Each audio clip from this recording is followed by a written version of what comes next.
actually got pretty far. I got the front grille finally back on, and I got the engine in place.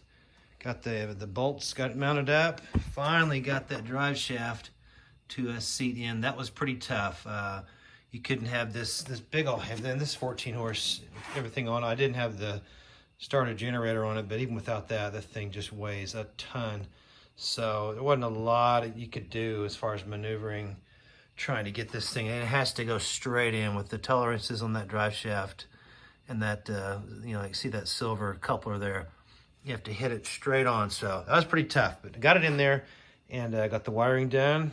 Got my harness hooked back up to where it goes, and I actually tried to do a little test crank on it, crank it over, and I didn't remember doing this. I had one of my videos, one of the last ones I made was I think it was something about first run, and it cranked over. I went back and looked at that video, and it pretty much cranked right over. It had good cranking power, and didn't seem to have a problem. My Sears Suburban, it's doing it too. The starter generator just can barely get that to come over.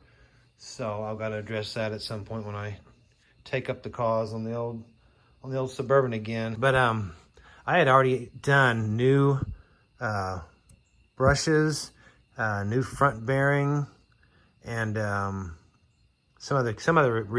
put these two terminals. So I rebuilt this thing in that regard. Do a little test here and see how it's spinning over right now. Don't want this thing to start really. Let's see. Well, and now it just cranks over like a champ. Usually it really bogs down on the first try. Let's see what happens. Yeah, there it goes. It does that. And again, that might be compression, but let's see again here. Yeah, see, look at that. It really, I'll have to bump the key again. You hear that.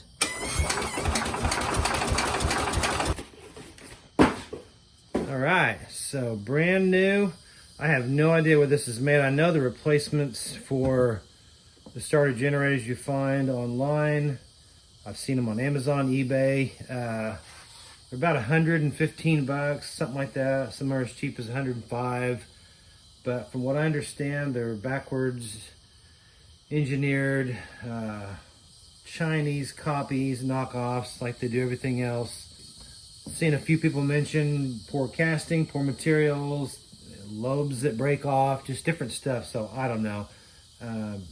I figured I would just keep my original case and keep it as original as possible, and then just get a replacement armature here.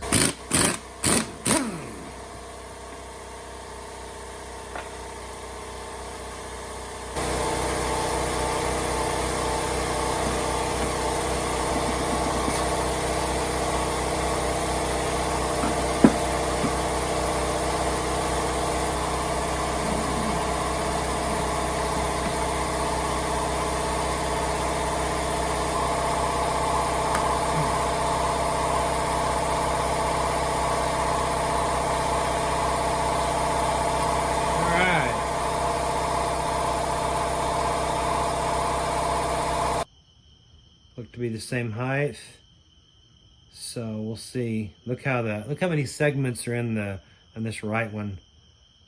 About little less than quarter-inch segments, and these are much wider on the left. So I don't know what the theory is there, but the main thing to look for, and a lot of this is going to be dirt, but when you got a starter that's kind of burned up, one thing to look for is the condition of the wiring. See on the left here, this one's pretty bright red.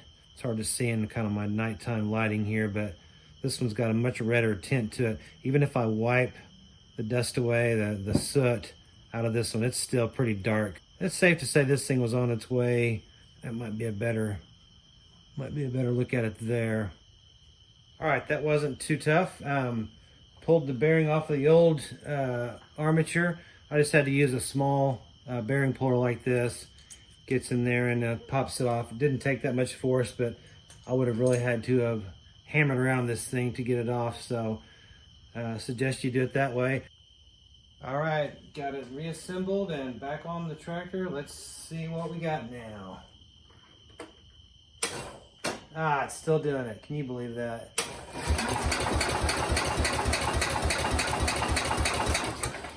I'd say it spins over a little faster, but I was planning on giving this thing a full rebuild anyway, so now we got one. Let's try it again.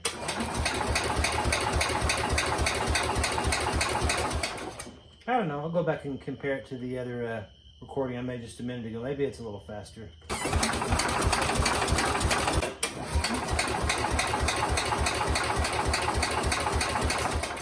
Yeah, not too bad. So then I got to looking into the compression release. These things have an automatic compression release, low RPM when they're spinning up.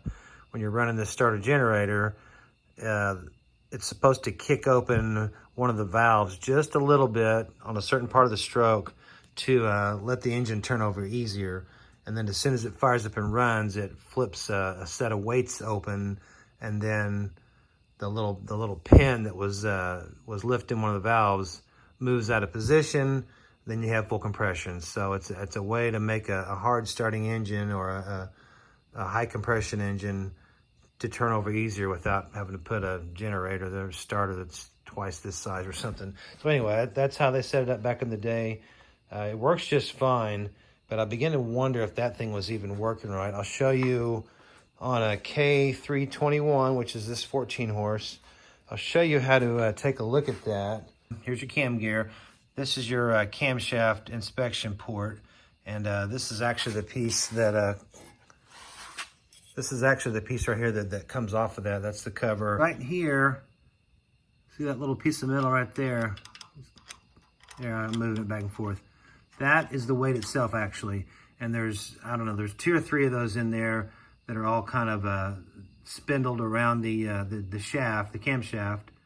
And so when this thing gets cranking over up to speed, those will open up, and they like I said, they move the pin aside and stop opening. I think it's the exhaust valve that they kind of blip on the way around.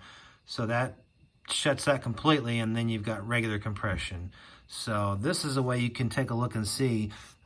There's tiny little springs. You can turn this thing over by hand and look through, but there's little springs that could possibly come off. There's a number of things that could go wrong to cause that thing to not work properly. And I'm pretty sure there was nothing wrong with this thing to start with. Let me show you what I should have done in the very first place, was to check the valves. This is sitting at top dead center, and look at the distance. I mean, we're not even talking feeler gauge. I hope this is showing up, but I can get a screwdriver in there on the intake, on the exhaust. Same on the intake. I can get this entire screwdriver. I set these and had this running, and I have no clue on how those things, I don't know if something in the engine settled down or seated or what happened. I don't remember how many parts I replaced. You know, I did a full rebuild on this, but yeah, check out the valve clearance there. It's over the top. So the left one's supposed to be, let's see, the intake on the right there's supposed to be something around 8 thousandths. So yeah, if you can stick a flat blade screwdriver through, you're not even close. Something was up when I set these the first time. So anyway, let's get them set and see what happens. So there I was, Saturday morning, 6 a.m. Uploaded my long-awaited Cub Cadet video series. Getting it kick-started again. I don't know, it's been whatever it is, 6-8 years, something silly. Yeah, I carefully edited it and put it all together, and checked back later that morning, and what's one of the first comments I get? You put the drive shaft in wrong. So thanks, fellas.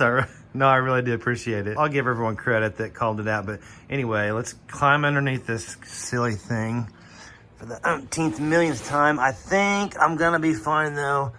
When I first pointed it out, I was like, oh crud. Tractor splitting 1,000th time coming up. Yeah, this is gonna be wacky, but yeah, there you go. Let me turn the camera in a normal way. I'm gonna definitely have to pull that filter back out. I'm ready to catch all this. Oh yeah. Holy moly. I'm trying to get this, I really dammed this filter up. Trying to get it off. This thing's had a really long throw. I mean, it's like that thread for days. There we go, okay. Yeah, buddy. So there's our culprit. basically just bolted straight across. You can see the couplers are both lined up. I think we are looking good. Yeah, I think we're good on that. So, all right. Well, I really appreciate you guys catching this. I appreciate you watching the videos. Hope you guys are enjoying the series, and we got a little ways to go. So, appreciate you guys coming along for the ride. All right, I'm out.